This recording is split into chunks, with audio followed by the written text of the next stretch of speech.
All right, here we are, looking back in the direction we just walked from, the other side of Fort Point, the brick building. And prior to 9/11, you can see the fence between the brick building and where the water line is and the rocks down there. Prior to 9/11, there was a small fence there, none of those barricades, and if you wanted to bend the rules, you could sort of hang out of that fence, swing out around the edge, step down on the other side, and then walk along this side of the building and actually sit down in the sand with your back to the building and watch the sunset out over the Pacific. It's pretty cool. But here we are, looking out over the rail. They have a suicide fence for the first 100 yards or so, and then you've got this open rail where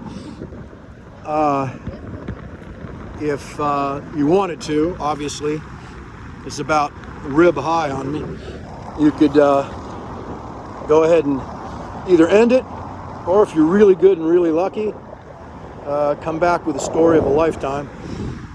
But that's a long way down. So you can see the gate needs painting again. And if you guys have ever been here, the cables, you know, obviously are about that size, and made up of smaller strands and then larger strands wrapped around to make these cables. And then obviously the really huge ones that stretch up and over the top of the gate. But pretty cool. And then you've got obviously Marin, Tiburon, Sausalito. You got Angel Island. You got again Alcatraz.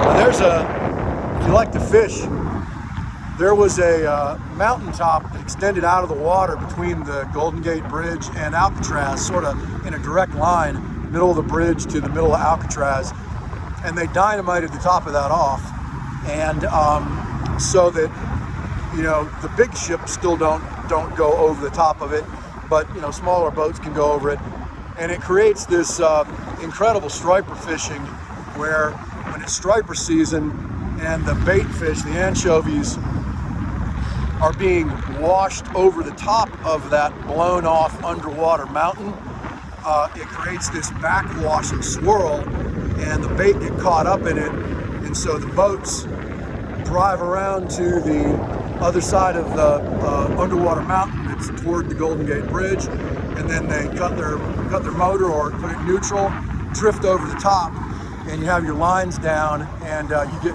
get your bait presented in the middle of those anchovy bait balls that are swirling, and sort of they get stuck in the current, and the stripers come in and tattoo them, and so it's a phenomenal striper fishing. You can see a charter boat headed out right now. They usually do 2 a day, one really early and then one midday like this.